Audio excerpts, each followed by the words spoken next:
arithmetic sequence. Ang akala mo, kailangan mo i-memorize tong dalawang ito para makasagot ka ng arithmetic sequence. Well, hindi. You don't need a formula.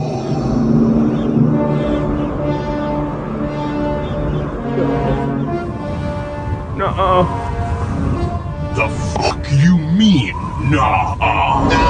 At sa video na ito, tuturuan kita kung paano. Simulan natin sa problem number 1. So first problem tayo. Find the 15th term of a sequence where the first term is 3 and the common difference is 6. So yung A1 natin ay 3, common difference natin ay 6. So hindi tayo gagamit ng formula. Pero una, intindihin natin kung ano yung sequence natin. So 3 ang umpisa daw. So para makuha mo yung pangalawa, anong gagawin mo? Di ba mag-a-add ka ng 6 dito sa 3 para makuha mo yung pangalawa. So yung pangalawa natin ay 9 kasi 6 plus 3 ay 9. Tapos kung kukunin mo naman yung pangatlo, kailangan mo lang ulit mag-add ng 6 sa 9. So 9 plus 6 ay 15. Kung uulit-ulitin mo to, ang haba-haba bago ka makapunta sa 15th na term. So ang haba niyan bago ka makapunta sa 15th na term. Pero nagets nyo naman na to. Alam mo na yung pattern. Kaya dyan tayo kukuha ng idea natin kung paano natin i-solve. So ito yung A1, A2, tsaka A3.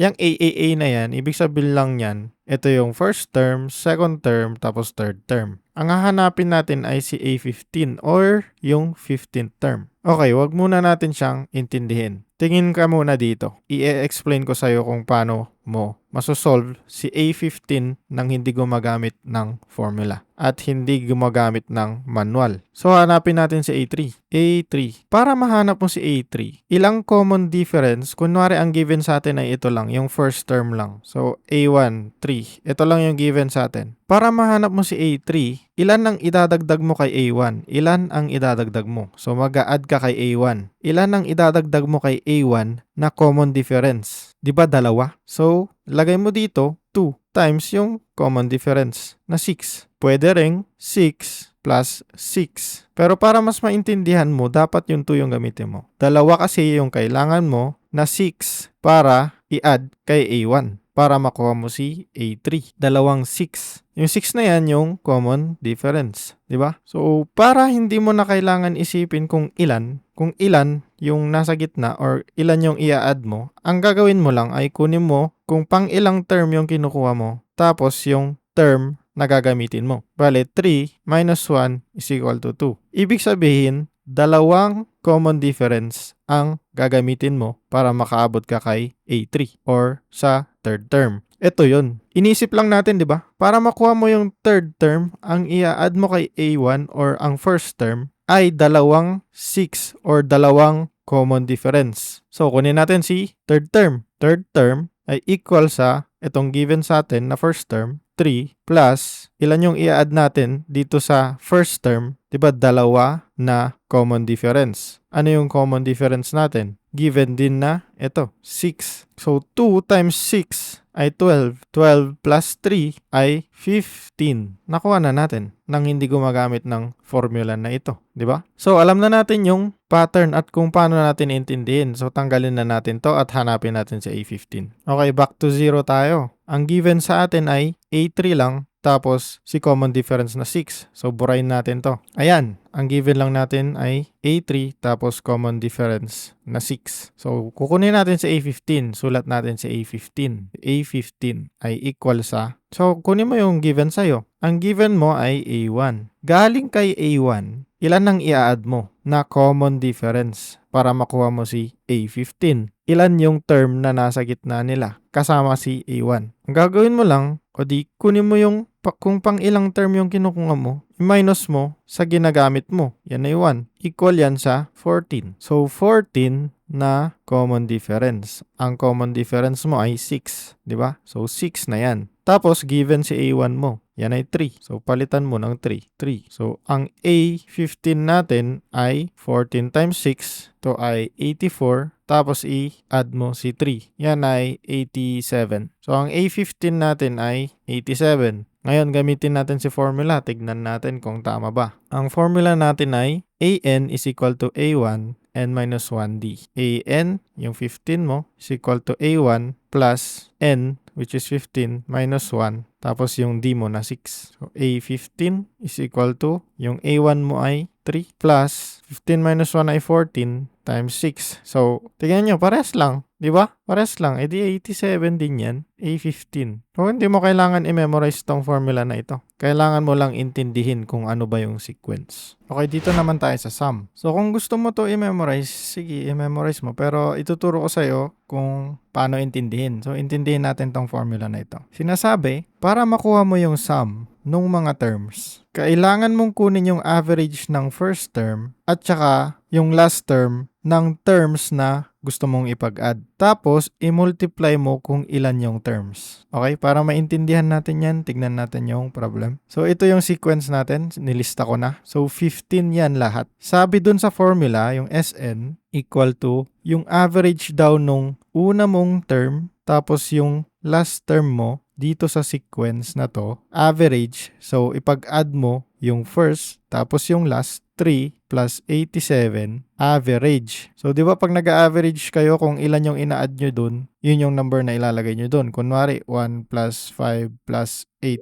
I-average nyo yan, i-divide nyo lang sa 3, di ba? So, ganyan ang average. So, since ang pinag-a-add natin dito ay yung first term tas yung last term, yung average niya, ilagay mo lang yan 2. Tapos ito daw, yung average daw na yan, i-multiply mo daw kung ilan itong terms na ito. Okay? Paano mo malalaman yan? Yung nandito din lang, di ba? Parang sinasabi niya sum ng ilang terms. Kasi 15 terms yung kinukuha natin, di ba? Sum of 15 terms. Parang yan yung sinasabi dito. Sum of 15 terms. So, 15 na terms. Ang S15 natin ay, so pag kinalki mo to or pag in-evaluate mo, ang lalabas dyan ay 675. So, pag pinag-add mo to lahat yan 15 na yan, dapat ang lalabas ay 675. So, sige, i-calculate natin. 87. Ayan, plinag-in ko na lahat. So, equal natin, ayan, 675. Diba? Hindi mo kailangan i-memorize yung formula. Basta naintindihan mo kung ano yung sinasabi dito. Tapos dito naman sa kabila, intindihin mo lang kung paano mo kukunin. Kung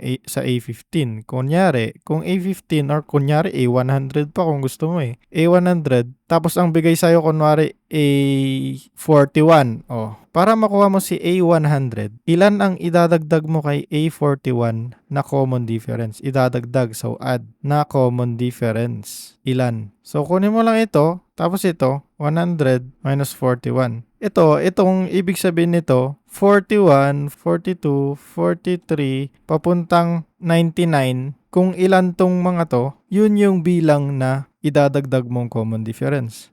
Isa, dalawa, hanggang dun sa 99. Tapos 100. Kasi di ba 99 tapos 100. Yan. Ito yung last na idadagdag mo. So para makuha mo yun agad, edi ipag-minus mo lang yung 100 tapos yung 41. Minus mo yung 100 tapos 41, ano makukuha mo? Edi 59. So sinasabi dito, para makuha mo si 100 term, galing kay 41 term, mag-a-add ka lang ng 59 na common difference. Ganun. So kahit anong problem, masosolve mo na. Ito yung problem natin na next. Find the 12th term of a sequence where 7th term is 10 and the common difference is negative 2. Tapos, give the formula for the general term. So, yan yung problem natin. Di ba hindi natin kailangan ng A1 para hanapin si 12th term natin? So, sige, ilista muna natin yung mga kailangan tapos yung meron tayo. Kailangan natin si 12th term, si A12 question mark. Ang given sa atin ay si 7th term, A7 which is 10. Tapos, ang common difference natin is negative 2. Okay, una nating iisipin, galing kay A7, ilang term or ilang D or common difference ang kailangan ko ipag-add para makuha si A12. So, di ba 12 minus 7 lang? So, yan ay 5. 5 term bago mag A12. So, tignan natin, A7, A8, A9,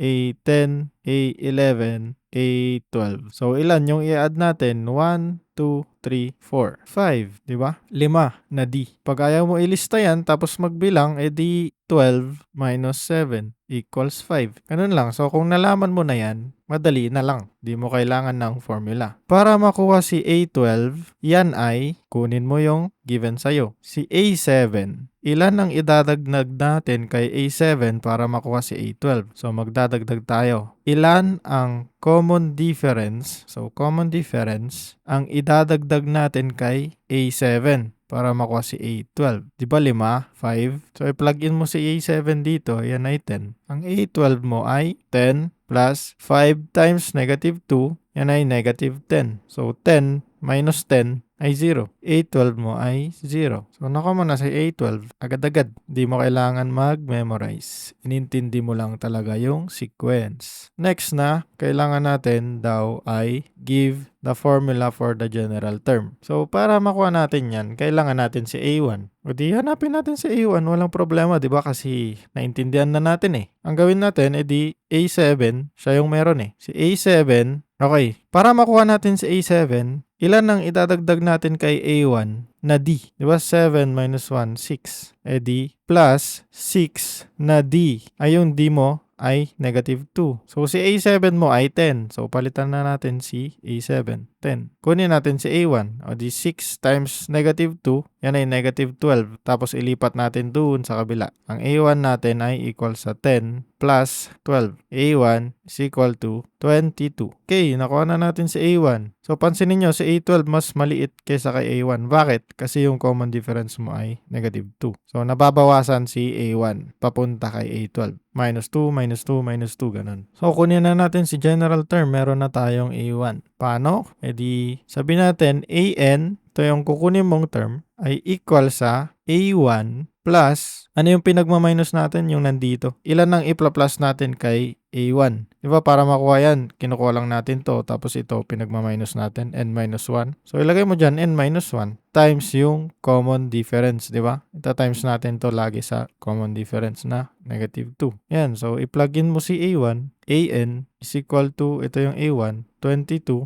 plus n minus 1 times negative 2. AN is equal to, eto, distribute mo dito, 22 plus negative 2n plus 4. Yung formula ng general term natin ay 22 plus 4, so negative 2n plus 24. Yan na yung general term mo. O diba, wala kang memorize na formula. Kailangan mo lang intindihin kung paano ka makakapunta sa hinahanap mo. Okay, kunin naman natin yung sum ng 7 hanggang 12 term. So, paano ulit? Sum ng 7 to 12 natin ay equal sa average ng una mo na term, ito, 7, A7, plus yung last, yung kinukuha mo, A12, divided by 2 kasi average. Multiply mo kung ilan sila. Ilan ba yung terms from 7 to 12? Pwede mong bilangin pero pwede mo rin ipag-minus. So kung bibilangin natin, 7, 8, 9, 10, 11, 12, 1, 2, 3, 4, 5, 6. So 6. Kung i-minus naman natin, 12 minus 7 is equal to 5. Kung ganyan, kulang. Dagdagan mo lang ng plus 1. Kasi kailangan lahat sila. Okay? Kasi pag minus mo to, yung 12 minus mo sa 7, matatanggal si 7 kasi yung parang tinanggal mo dyan ay kasama si 6, 5, 4, 3, 2, 1. Diba 12, itong lahat, i-minusan mo ng 7, edi ito yung natanggal. Ilan na lang natira? 1, 2, 3, 4, 5. Kaya 5 yung nakukuha mo dyan. Kaya mag-add ka lang ng isa. Or, bilangin mo na lang. So, ilan yung kailangan natin? Di ba 6? 6 na terms ang ipag-a-add natin. So, ilan yan lahat? Itong A7 ay 10. Tapos itong A12 ay 0. So, 10 divided by 2, ito yun, 10 divided by 2 ay 5 times yung 6. 5 times 6 is 30. 30 ang sum ng galing sa 7 hanggang kay 12. Ayan, nakuha mo na. From 10 to 0. So, 10, mag-minus ka ng ilan yung common difference? 2, di ba? 10 minus 2 ay 8. Minus 2 ulit, 6. Minus 2 ulit, 4. Minus 2 ulit, 2. Minus 2 ulit, 0. So, ito yung A7, A8, A9,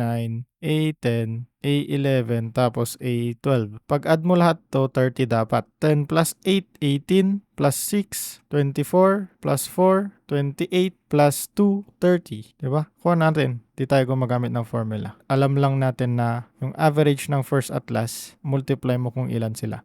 So kung naintindihan mo na yun, kahit anong problem pa yan, alam mo na. Pero paano naman kung geometric na? Di mo rin kailangan ng formula dyan. Kailangan mo lang din intindihin. Ngayon kung gusto nyo ituro ko to sa iyo, comment mo. Tapos syempre, as usual, lagi mong tutulungan yung mga nahihirapan. Kaya i-share mo to sa kanila or ikaw na mismo yung magturo. Okay? Thank you. Bye.